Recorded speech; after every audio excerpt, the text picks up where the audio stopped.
I hung on that windswept tree, hung there for 9 long nights. I was pierced with a spear. I was an offering to Odin, myself to myself. I hung from that windswept tree, hung there for 9 long nights. I was pierced with a spear. I was an offering to Odin, myself to myself.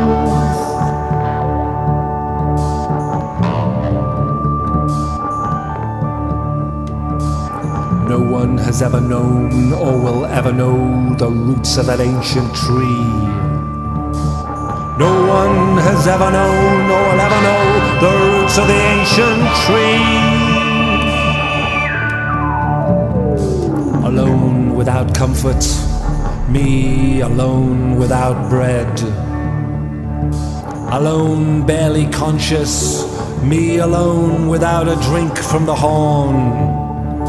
I peered at the world below, I seized the runes.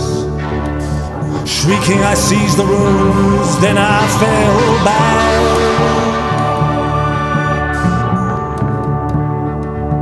From Balthor's famous son, Bestless father, I learned 9, 9, 9, 9, 9, 9, 9, 9, 9 powerful songs. I was able to drain the precious mead from the cauldron of Ardra. And then I began to thrive. My wisdom grew. I prospered and I was fruitful. One word gained me many deeds. The charms I know are not known by the wives of kings and not by any man. The charms I know are not known by the wives of kings and not by any man. The first charm is called help, because it can comfort grief and lessen pain and cure sickness. And I know a second. Any man who hopes to become a healer needs to know it. And I know a third. If I should sorely need help to hold back mine enemy, I can blunt my opponent's blade and soften his staff so he cannot wound me. And I know a fourth. If anyone should bind me hand and foot, this charm is so great that the locks spring apart, releasing my limbs and I can walk free. I know a fifth. If I should see a well-aimed arrow speeding to its mark, I can catch it however fast it flies. I only have to fix it with mine eye. I know a sixth. If anyone thinks to finish me off by sending a sapling's root engraved with runes, that hero, full of spleen, will only destroy himself. I know a seventh. If I should see the whole roof burst into flames over the heads of my chosen comrades, I can quench the blaze however fierce it may be. I know the charm. I know the charm. I know the charm. I know the charm. And I know a well-weighed eighth. All men should be well advised to learn it. If hatred takes root in men's mind, I can uproot it. I know a ninth. If I should need to save my ship in a storm, I can calm the wind that whips off wave crests. Yes, I can put the sea to sleep. I know a tenth. If ever I see witches flying on rafters, I can sing so they go into a whirl and cannot change back into their day shapes or find their ways to their own front doors. I know an 11th. If I have to lead loyal, long-loved friends into a fight, I can sing behind my shield and they will go from strength to strength. Yes, unscathed to the battle, and unscathed after the battle. Unscathed they return home. I know a 12th. If I see a hanging man swinging from a tree with his heels above his head, I can cut and colour the runes so that he will come down and talk to me. And I know a 13th. If I spring water over a child, he will never fall in the thick of battle, nor falter and sink in the swordplay. I know a 14th. If I so desire, I can tell men the names of the gods and the elves one by one. Few fools can do this. Few fools can do this. I know a 15th. The dwarf Theodora sang it in front of Delling's Doors, number 93. A charm of power for the gods, glory for the elves, wisdom for Odin. A charm of power for the gods, glory for the elves, wisdom of Odin. A charm of power for the gods, glory for the elves, wisdom for Odin. A charm of power for the gods, glory for the elves, wisdom for Odin. A charm of power for the gods, glory for the elves, wisdom for Odin. A charm of power for the gods, glory for the elves, wisdom for Odin. And I know a sweet 16th. If I long for loving, yes, I can turn the mind and win the heart of a white-armed woman. I know a 17th. Oh, such a charm that a young girl will be loath to forsake me. And I know an 18th and final charm. I will never ever tell it to a girl or to a married woman unless I am lying in her arms or she is my own sister. For what you know and you alone know is always the most potent. For what you know and you alone know is always the most potent. What you know and you alone know is always the most potent. These were the words of Odin before there were men. Yes, and these were his words after his death when he rose again. These were the words of Odin before there were men. Yes, and these were his words after his death when he rose again. These were the words of Odin before there were men. Yes, and these were his words after his death when he rose again. When he rose again. When he rose again. When he rose again.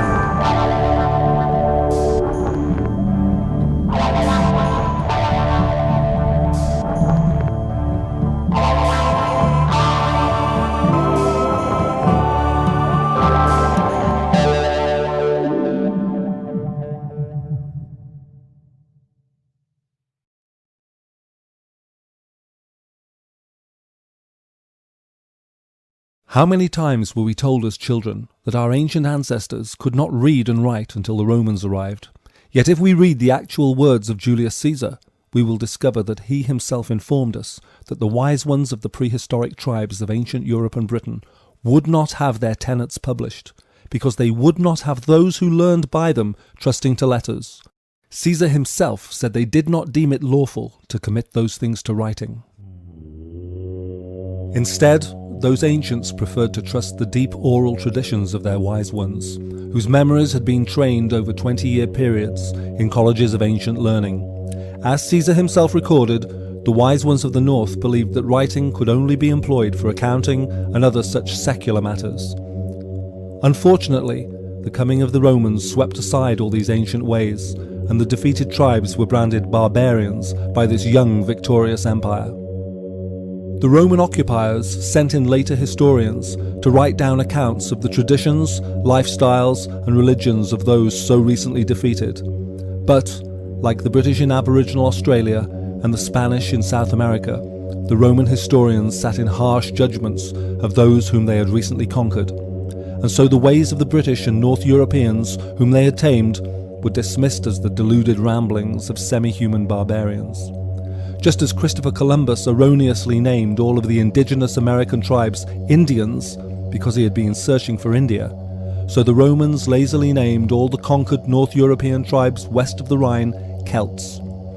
This name they took from the ancient Greek Keltoi, a geographical term which, to the Greeks, had merely described the mysterious people to their far west. Similarly, the Romans adapted the name of a single tribe, the Tungura men, to create the word German, a name they then inflicted upon every tribe east of the Rhine. Tragically, scholarship and the study of ancient British and European history has subsequently always been based on this worldview supplied by these Roman historians, whose armies and leaders conquered and suppressed our ancestors. But I believe that these remote ancestors have long been painted as barbarians with a brush unfairly handed to them by those Roman historians such as Tacitus and Diodorus Siculus, whose successful careers depended on how well they demonized their enemies.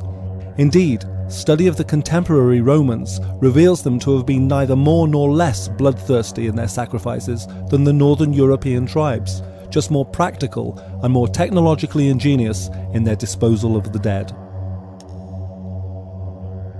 But there remained in antiquity great areas of Europe which the Romans could not conquer. Ireland and the Highlands of Scotland never fell to the legions, and neither did Scandinavia. And it is to these countries which we must travel in order to recognise just how much of late prehistoric culture remained into Viking times. Of course, the people of beyond Rome, as it may be termed, did not exist in some romantic stasis from the Bronze Age right through to the Viking Age. But further study shows that while they communicated with Rome and sometimes travelled within its empire, the Scandinavian predecessors of the pagan Vikings seem to be the best example we can find to represent a natural progression of pagan ideas in North European culture, in this period still unfettered by Judeo-Christian ideas from the south. In making this study, I'm in no way trying to white the sepulchres of these ancestors of the Vikings, or proto-Vikings as they may be termed. They came to be believers in a violent pantheon of gods and goddesses, many of whom demanded bloody human sacrifice. But this study will serve to show that those pagan people who lived beyond Rome have been horribly misrepresented, first by pagan Romans convinced of their empire's cultural superiority, and later by the writings of pious Christianized Roman clerics and historians.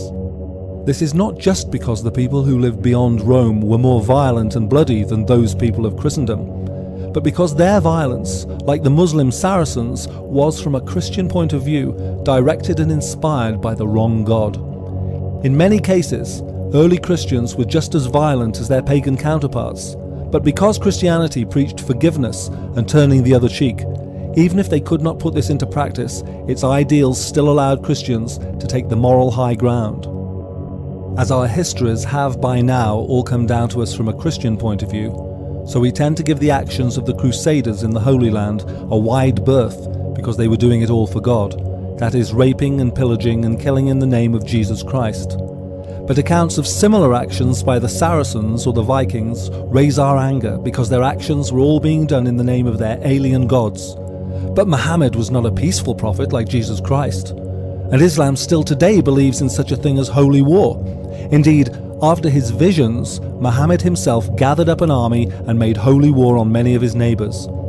And in the northern lands beyond the jurisdiction of Rome, the Scandinavians before the Vikings believed also that a kind of holy war should be made in celebration of their many gods and goddesses. Indeed, later Viking belief deemed that only those warriors who died on the battlefield would join their great god Odin in the Scandinavian heaven known as Valhalla.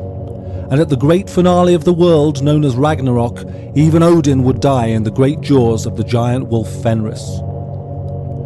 The Norse myths are full of the activities of violent divinities. The thunder god Thor has an arsenal of magic weapons and drove a chariot pulled by goats. The most prominent Norse goddess was Freya, who collected the dead from the battlefield and shared it with their most important divinity, Odin. And Odin himself actively caused war and sometimes even gave victory to those who were undeserving. Indeed, these were alien gods. But the Norse myths are full of later stories overlaid and added in order to create the kind of divinities which would serve the warlike lifestyles of the Vikings. And of course, a warlike seafaring people needed a pantheon of warlike gods and goddesses. But when we look back into the distant past, to the times before the Vikings believed that access to heaven could only be gained by those who died on the field of battle, a very different story emerges, along with a very different cast of characters. For underneath the violent ragings of these warrior divinities and controllers of human lives, Odin began in the comparatively unconscious guise of Woad, a godlike weather giant to whom the ancients made devotional offerings in order to ensure a good harvest and fair weather. Yes, he raged and had to be appeased, but the acrimonious and capricious divinity that we see in the Odin of the Viking times was not yet present in Woad. He was also known as Odd, the singular shaman who, according to the Norse myths, left his wife Freya alone in order to wander into the outlands. He was also known as Ygg, the unformed shaman who must hang from the tree of life in order to gain sacred knowledge, echoing the near-death experiences long recorded of shaman from North America to Greenland to Russia and so on. And Odin's tree of life was Yggdrasil, a huge ash tree which stood on a mighty mound, and which became his steed whilst he hung for 9 days and nights. It may be that the first element of the tree's name is related to the Ygg of ignite or igneous, showing a poetic allusion to Odin's shamanic burning upon the great tree. Yggdrasil, the horse of Ygg the Unformed, who took the name Odin only when he had passed through the fires of the initiation and was at last ready to understand his new role, that of initiator, that of instigator, that of harmonizer and bringer of poetic truth. Ode, the speaker of the poem. The Norse myths also accommodated their version of the triple goddess in the shape of the three sisters called the Norns. These three sisters, Urd, Verdandi and Skulda, sat at the roots of Yggdrasil and tended this great ash tree of life. And it is here at Yggdrasil that the Norse myths take on a universal symbolism which is to be found in many other ancient religions, from Zoroastrianism's central world hill to the Haram, or Great Stone of Islam located in the Kaaba at the centre of Mecca, from the great Saxon pillar of Irminsul to the cone-shaped Neolithic omphalos known as Silbury. Just as Odin sought inspiration upon the tree of Yggdrasil, so we will be inspired to discover that it was Odin, this alien war god, who was in his earliest guise at the heart of late prehistoric culture. And far from being merely a Viking tree of life, Bronze Age evidence of Yggdrasil can still be seen carved upon a hillside in northern England. A systematic study of this supposed warrior god of the Vikings will show evidence reaching far back into many of the Indo-European languages, as well as his appearance in archaic folktales and ancient landscape features. Ultimately, we will see that Odin in his earliest guise was capable of being a bridge between the nurturing female times and the soon-coming onslaught of the all-conquering patriarchy. Let us look now at what we know of Odin, this alien god who will surprise us all. Let us discover Odin.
one eye drives me on, for I am one, for I am one. Steer me loading down to one stake. I am Oda, I am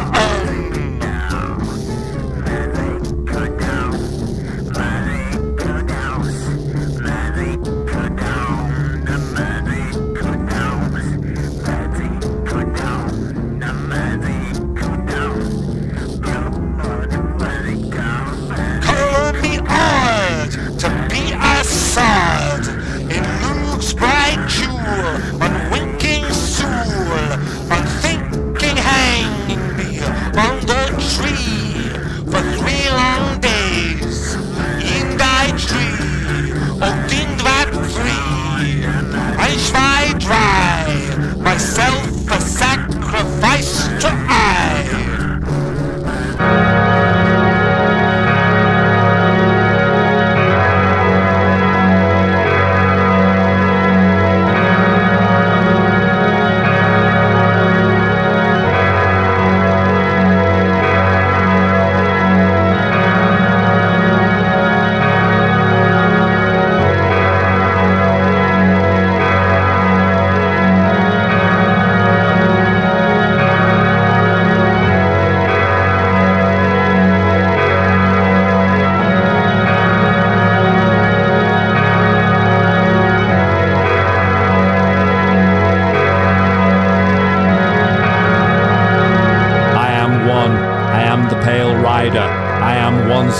The land divider. I am the wanderer, unnaturally pale. I bestride the mountain to no avail. I am one chancy, dangerous and risky, eerie, uncanny, the wanton frisky.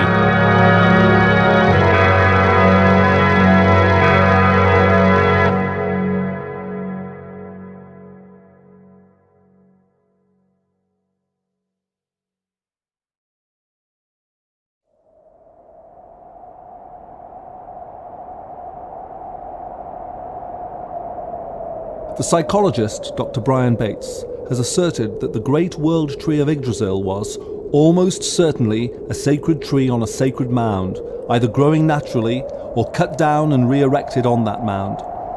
This can be seen on the 12th century golden arm ring from Rabelais in Denmark, on which 2 representations of the great tree are shown standing on identical pyramidal, silvery-shaped mounds. Possibly the oldest representation of the world tree was the Stone of Odin, which stood for thousands of years beside the Neolithic henge of Stennis on Pomona, or mainland Orkney. Though the stone was destroyed by an irate farmer in 1814, its importance was such that many illustrations of this megalith have survived to the present day.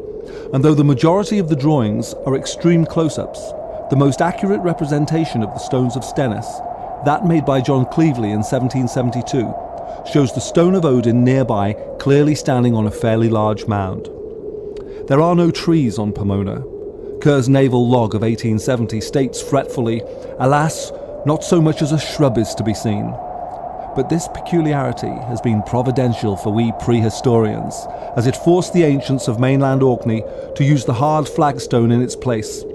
And so the rediscovery of the Neolithic village at Skara Brae revealed stone dressers, tables, and other household objects which would, had they been fashioned of wood, long ago rotted and returned to the soil.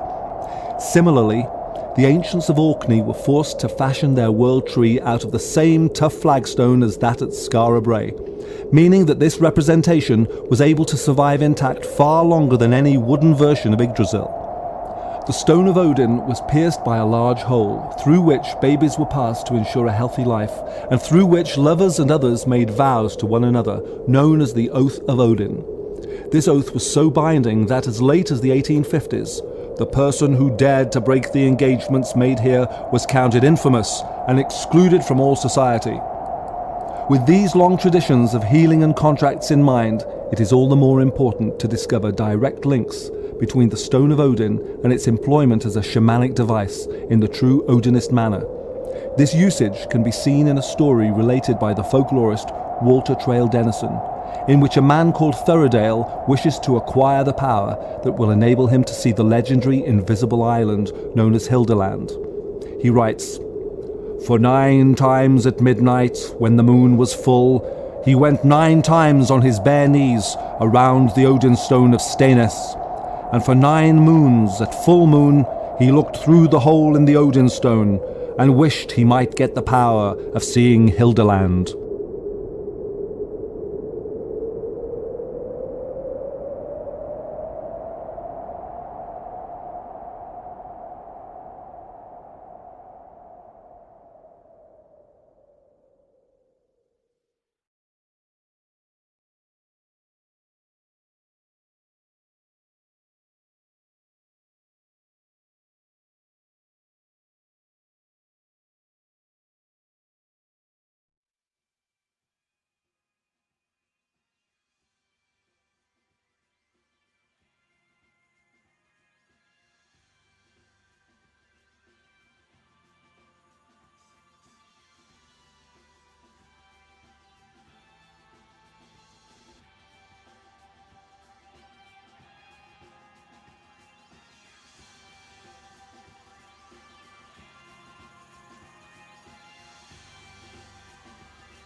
South they came from Skona, and from Kivik they did bring the finest of their painted stones, and lawyers from their thing did speak upon the ancient hills of visions of a truth that they had in their youth seen on the road to Yggdrasilbury.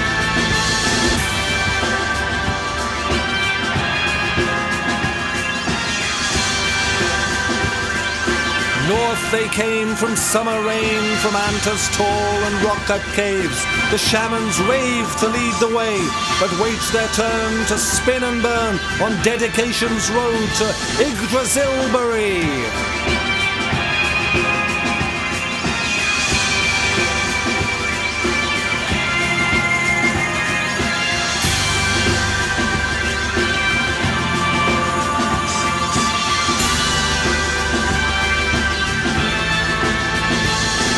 Westward did they swarm, with glee and dancing did they come. From Era to the hinterland, with whistle and with drum. Still beating, beating did they spy the heights of Cheryl Down, and cross the Quema Ford, all on the road to Yggdrasilbury.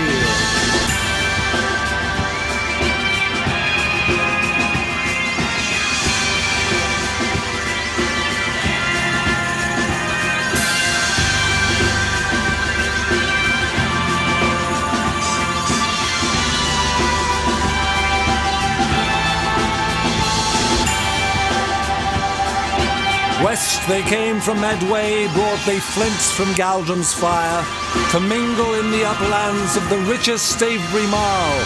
For sacred lands were theirs, but even greater were their hosts. In shock they did descend upon the road to Yggdrasilbury.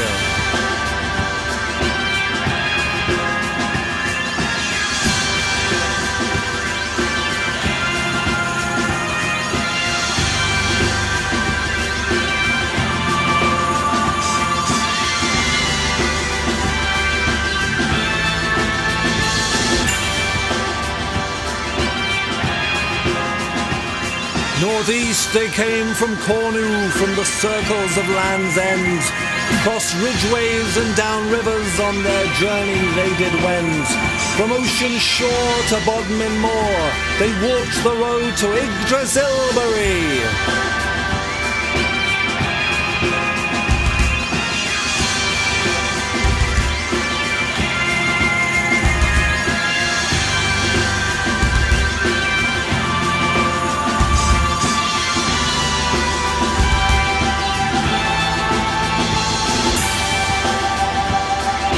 Southeast crossed the marches from our homes on Gwiggavilkey.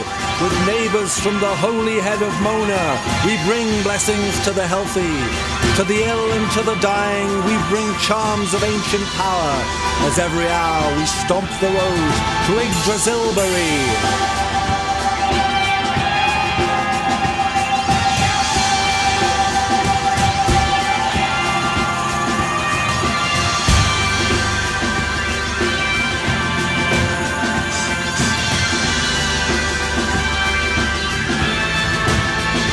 Southwest down the ridgeway, past the home of Wayland Smith, we've journeyed from Tungderman lands, we've journeyed with the myth, to Delling and to Waden Hill, with Father Woad we trudge, and judge all time as sacred on the road to Yggdrasilbury. Northwest, northwest, this is our direction, coming north from Karnak to the source of our affection. From Manilud to Tumiak, from Maniachruk to Cairlud, from Lubustoir to Grand Michel, as every mound brings out our sound, we venture onwards down the road to Yggdrasilbury.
I want to go wandering, who shall declare I will regret if I dare? To the rich days of age, to some mid-afternoon, a wide fenceless prairie, a lonely old tune, ant hills and sunflowers and sunset too soon. Behind the brown mountain the sun will go down. I shall climb to the sumptuous crown, to the rocks of the summit, and find some strange things, some echo of echoes when the thunder wind sings.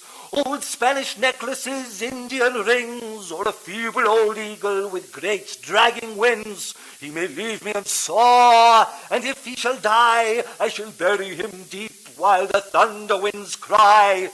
And there at the last of my earth nights go, what is this thing I shall know? With a feather cast off from his wings, I shall write, be it revel or psalm, or whisper of redwood or cypress or palm, the treasure of dream that he brings. The soul of the eagle will call, whether he lives or he dies. The cliff and the prairie call, the sagebrush and starlight sing, and the songs of my faraway Sangamon call.